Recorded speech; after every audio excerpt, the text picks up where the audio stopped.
नमस्कार friends, welcome to astrology and Vastu by वैभव।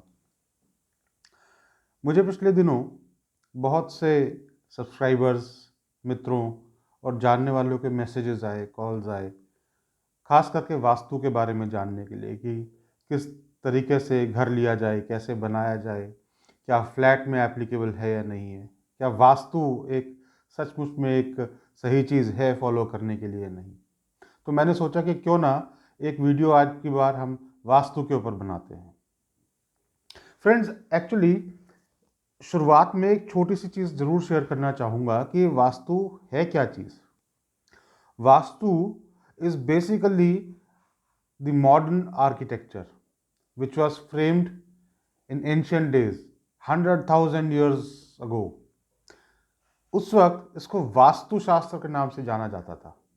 आज ठीक है, हम जब डिक्शनरी खोलेंगे या विकिपीडिया के थ्रू चेक करेंगे तो हमको आर्किटेक्चर का हिंदी नेम वास्तु शायद ना मिले, but Vastu is technically the science of architecture, of design, of drawings and then further developing any infrastructure, any building, any road or any other kind of infrastructure wherein a person, a human being can live or move around, उसको वास्तु कहते हैं। आपको जानकर हैरानी होगी, हमारे हिंदू शास्त्रों के अनुसार सबसे बड़े आर्किटेक्ट आज तक के कौन हुए हैं? भगवान श्री कृष्ण खुद। सिर्फ अपनी एक इच्छा भर से वो पूरा का पूरा एक भवन खड़ा कर देते थे, जो कि कई कई हजारों सालों तक वैसा ही रहता था। वैसे देवताओं के जो प्रमुख, जो मेन आर्किटेक्ट, जो लीड आर्किटेक्ट माने गए हैं, उनका नाम श्री विश्वकर्मा हुआ है। और आप देखते होंगे, चाहे वो इंडिया है, यूरोपियन कंट्रीज हैं, यूएसए है, इंग्लैंड है, कहीं भी चले जाइए, पुराने भवन, पुरानी बिल्डिंग्स जितनी भी बनी हुई हैं, वो आज तक वैसी की वैसी हमें देखने को मिलती हैं। उनकी ईंटें एज इट इज पड़ी हुई हैं, उनका पूरा का पूरा स्ट्रक्चर एज इट इज है। मेंटेनेंस की ऑब्वियसली ज़रूरत होती है, किसी वक्त बारिश की वजह से अल्टीमेटली चारों तरफ के एनवायरनमेंट का इफेक्ट पड़ रहा है, धूप है, हवा है, लोग आके किसी वक्त डैमेज कर देते हैं, तो मेंटेनेंस करना तो बहुत ज़रूरी है। लेकिन पुरानी पुरानी बिल्डिंग्स जो कई कई 100 साल पुरानी हैं, कई कई हजार साल पुरानी है, वो आज भी अपनी जगह पे खड़ी हैं और एज इट इज चलती आ रही हैं। कुछ को हमारे लिए टूरिस्ट अट्रैक्शन बना दिया गया है। ताजमहल को ही ले लीजिए।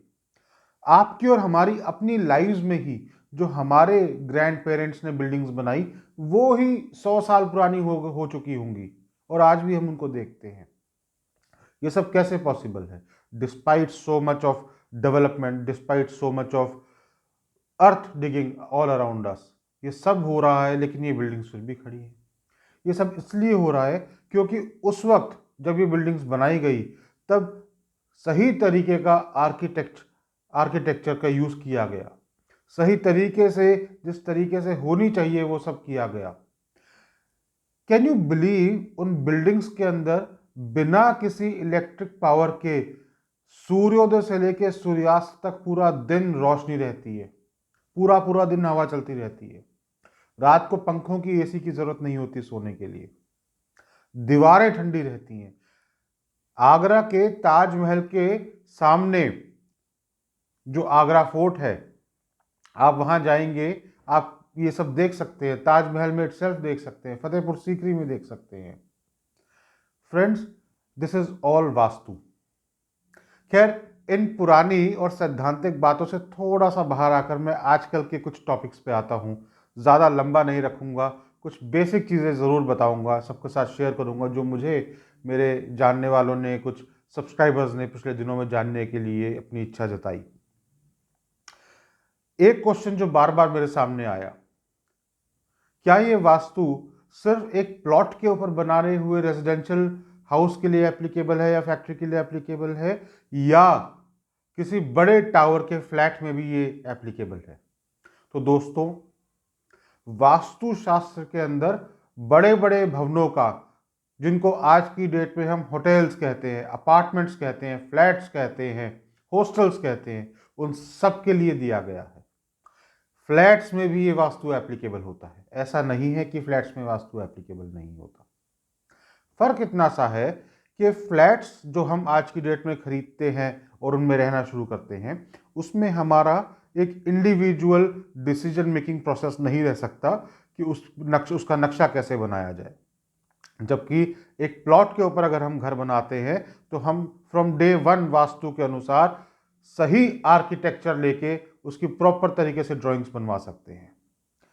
उसके लिए कुछ हम सॉल्यूशंस निकालते हैं फ्लैट लेने के बाद कि जब हम वहाँ रहना शुरू कर रहे हैं और उसमें कुछ ऐसी अगर प्रॉब्लमेटिक चीज़ें हैं जो कि आर्किटेक्चर के अकॉर्डिंगली नहीं होनी चाहिए और वो बना दी गई हैं, तो उनको सही कर लिया जाए थ्रू सम बेसिक सॉल्यूशंस। एक क्वेश्चन बार बार उठता है, घर की एंट्री किस तरफ होनी चाहिए। अब एक चीज बताइए, सपोज मेरे घर की एंट्री साउथ डायरेक्शन से है, तो क्या मैं घर वो ना लूं? क्या मैं छोड़ दूं वहां रहना? जिन लोगों के घर की एंट्री वेस्ट डायरेक्शन से है, तो क्या उनके घर में समृद्धि नहीं है? वो लोग क्या पैसा नहीं कमा रहे? क्या दिक्कत हो रही है उनको? दोस्तों, मैं ये नहीं कहूंगा कि ये मिथ है या ये गलत है कि साउथ डायरेक्शन से एंट्री नहीं होनी चाहिए या वेस्ट डायरेक्शन की तरफ से एंट्री नहीं होनी चाहिए। ये भी ठीक है कुछ हद तक, लेकिन जो ज़्यादा ज़रूरी है वो यह है जानना कि जो घर में जो लोग रह रहे हैं, खास करके जो मेन घर का मुखिया है या जो ओनर है या जो earning members of the house हैं, वो उनकी हॉरोस्कोप के हिसाब से, उनकी बर्थ डिटेल्स के हिसाब से देखना ज़रूरी है कि उनको कौन सी डायरेक्शन सूट करती हैं। अगर आपके घर की एंट्रेंस उस डायरेक्शन से है जिस डायरेक्शन को उनकी खुद की हॉरोस्कोप सबसे ज़्यादा सूट करती है, तो कोई फर्क नहीं पड़ता कि वो वेस्ट डायरेक्शन से है या साउथ डायरेक्शन से है। हाँ, थोड़े से कुछ नियम होते हैं जिनको ज़रूर संभालना चाहिए कि साउथ डायरेक्शन के अपने नियम हैं, जिसकी वजह से हो सकता है कि हमको अगर उनके इलाज कर लेंगे तो जो नेगेटिविटीज़ आ रही हैं साउथ की तरफ से, उनको भी हम कंट्रोल कर सकें ताकि सिर्फ पॉजिटिविटी चलती रहे। जैसा कि माना जाता है कि नॉर्थ डायरेक्शन और ईस्ट डायरेक्शन जो है वो सबसे शुभ डायरेक्शन है।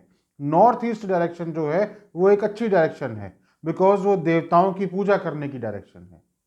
लेकिन इसका मतलब ये नहीं है कि साउथ या वेस्ट जो है वो बिल्कुल ही अनएक्सेप्टेबल हो गया। आपकी अगर साउथ डायरेक्शन फेवरेबल है, आपके घर के लिए अगर साउथ डायरेक्शन है, तो आप उस घर को छोड़ नहीं देंगे, लॉसेस में कोई बेच नहीं देंगे। उसके लिए आपके अकॉर्डिंगली उपाय किए जा सकते हैं और ऐसे उपाय किए जा सकते हैं सिंपल तरीके से कि आपको ना तो घर तोड़ना पड़े ना दरवाज़ा तोड़ना पड़े। बहुत सिंपल उपाय रहते हैं और उसके बाद वो प्रॉब्लम्स भी दूर हो जाती हैं। एक चीज़ मैं ज़रूर कहना चाहूँगा जिसका ध्यान रखना चाहिए, घर खरीदते हुए भी अगर आपके पास ऑप्शंस अवेलेबल हैं और अगर आप अपना नया घर बना रहे हैं तो भी आप खैर वास्तु के लिए बुला सकते हैं और अपने चेक करवा के जो बेस्ट उपाय है वो करवा सकते हैं। जितना हो सके उतना नॉर्थ ईस्ट डायरेक्शन को साफ सुथरा रखिए, क्लीन रखिए। अपने अगर आप जिन भी देवता गुरु या ब्राह्मण को आप मानते हैं, जिनकी पूजा करते हैं अपने बड़ों का, उनका वहाँ स्थान बनाइए। अपने घर का पूजा का स्थान जो है वो नॉर्थ ईस्ट डायरेक्शन में बनाइए, साफ सुथरा रखिए, हल्का रखिए। लेकिन उसका मतलब ये नहीं है कि आपने एक फ्लैट खरीदा एक अपार्टमेंट टावर के अंदर, अनफॉर्चुनेटली जब आप उस अपार्टमेंट में गए रहने के लिए, आपने देखा कि उसके नॉर्थ ईस्ट डायरेक्शन में ही एक वॉशरूम बना हुआ है। अब क्या करें? आपको एक वास्तु कंसल्टेंट ने कहा कि ये नॉर्थ ईस्ट डायरेक्शन में आपका वॉशरूम है, तो हो ही नहीं सकता, अब आपको तो इसको तोड़ना पड़ेगा। तो क्या तोड़ने से उसका उपाय हो गया? कैसे हो सकता है उसका उपाय? उसके ऊपर भी वॉशरूम, उसके नीचे भी वॉशरूम। आपने अगर वहाँ तोड़ के मंदिर बना दिया, आपका पूजा रूम, पूजा का स्थान बना दिया, तो वो तो और भी नेगेटिव हो गया, क्योंकि वहाँ पे आप तो बैठ के कर रहे हैं पूजा, लेकिन ऊपर से वॉशरूम की नेगेटिव एनर्जीज आ रही है, नीचे से भी वॉशरूम की नेगेटिव एनर्जीज आ रही हैं, अंदर सीवरेज के पाइपलाइंस उन्हीं दीवारों से गुजर रही हैं, जो कि उसी कमरे जहाँ आप बैठ के पूजा कर रहे हैं वहाँ से गुजर रही हैं, उसकी भी नेगेटिव एनर्जीज आ रही हैं। ऐसे में उसके अलग तरीके से उपाय किए जाते हैं। कुछ भी तोड़ने की जरूरत नहीं है, वॉशरूम वहां से तोड़ने की जरूरत नहीं है, अनलेस कि आप हेलबेंट हैं, आप चाहते हैं तोड़ दिया जाए तो भी, तोड़ने के बाद भी वहां पूजा का स्थान बनाने की जरूरत नहीं है। उसके अलग तरीके के उपाय हैं, सिंपल तरीके के उपाय हैं जो किए जा सकते हैं। घर में चित्रों को कहाँ लगाना चाहिए, फोटोज कहाँ लगाई जाए, डेकोरेशंस कैसे की जाए, सोफा कैसे लगाया जाए, ये सब हमारे जो एंशियंट आर्किटेक्चर है, जो हमारे ग्रंथों में दिया है, जिसको कि हम वास्तु बोलते हैं, उसमें दिया हुआ है। एक चीज और बड़ी इंपॉर्टेंट है, आपके घर का दरवाजा नॉर्थ में है, साउथ में, वेस्ट में, ईस्ट में, हम सब देख लेंगे। कोशिश कीजिए जितने ज्यादा से ज्यादा विंडोज आपकी ईस्ट में, नॉर्थ ईस्ट में और नॉर्थ में हो, वो अच्छा है। घर जितना ईस्ट साइड से खुला हुआ होगा, नॉर्थ साइड से खुला हुआ होगा, उतना घर में पॉजिटिविटी बढ़ती हुई आएगी। कई लोग पूछते हैं कि सोते हुए सिर किस तरफ होना चाहिए। दोस्तों, ये कोई इतना आसान सवाल नहीं है कि सोते हुए सिर किस तरफ हो। डिपेंड करता है कि किस व्यक्ति का बेडरूम है। आपका अपना बेडरूम है, आपके बच्चों का है, या आपके पेरेंट्स का है, किस एज ग्रुप में है वो, क्या करते हैं वो आजकल, उसके अकॉर्डिंगली ये डिसाइड किया जाए कि वो बेडरूम की डायरेक्शन, उस बेड की डायरेक्शन किस तरफ है। क्या उस तरफ वो बेड की डायरेक्शन की जा सकती है? अगर नहीं की जा सकती तो उसका क्या सोल्यूशन हो सकता है। बहुत सिंपल वेज होते हैं वास्तु में, जो कि हमारी ही एंशिएंट बुक्स में, होली स्क्रिप्चर्स में बताए गए हैं। अगर वो तब के लिए एप्लीकेबल होते हैं अगर हमारे को ऐसा भवन, ऐसा घर मिल जाए जहां पे कि बिल्डिंग ऑलरेडी तैयार है। और अगर बिल्डिंग हम खुद तैयार करवा रहे हैं घर की, तब तो कहना ही क्या। फिर तो जरूर अपने वास्तु कंसल्टेंट को कॉल कीजिए। नक्शा बनवाने से पहले, अप्रूवल्स लेने से पहले पूरे नक्शे को दिखाइए, और उसके बाद जो सही तरीके से घर बनना चाहिए तो बनवाइए। आपकी पता क्या क्या बचत होगी? बिजली की बचत आपकी हो जाएगी, आपके घर में एसी पंखे की कम जरूरत पड़ेगी, हीटर की कम जरूरत पड़ेगी, सबकी हेल्थ बेटर रहेगी। वो किस लिए? वो इसलिए नहीं कि वास्तु कोई ऐसी विद्या या ऐसा कोई ज्ञान है जो कि एक अलग तरीके से दिया गया है। वास्तु एक विज्ञान है, एक बेसिक अंडरस्टैंडिंग एंड नॉलेज है। अगर उस तरीके से हमने एक बिल्डिंग को बना दिया तो बिल्डिंग में नेचुरल इंपैक्ट इस टाइप का क्रिएट हो जाता है, by way of sun rays, हवा, और जो बारिश आती है, और जो सुगंध आती है बाहर की हरियाली की, और जो लोगों का आना जाना होता है, कि ये सब चीजें पॉजिटिविटी क्रिएट करती हैं। प्लस जो बिल्डिंग तैयार होती है, वो बिल्डिंग अगर वास्तु के अकॉर्डिंगली की जाए, वो इतनी सही बिल्डिंग तैयार होती है कि अनलेस उसमें कोई चेंजेस किए जाएं, वो बिल्डिंग 100 200 साल तक नहीं गिर सकती। Friends, Vastu is absolutely scientific with basic and easy solutions to achieve. आप अगर एग्जिस्टिंग किसी फ्लैट में भी रह रहे हैं तो बुलाइए अपने वास्तु कंसल्टेंट को, अगर आपको कोई प्रॉब्लम्स हो रही हैं, और आप चेक करवा सकते हैं। अगर आपको वीडियो पसंद आया है तो लाइक कीजिए, कमेंट कीजिए, अपने दोस्तों, अपने परिवार, सबके साथ शेयर कीजिए, और चैनल को सब्सक्राइब कीजिए। नमस्कार।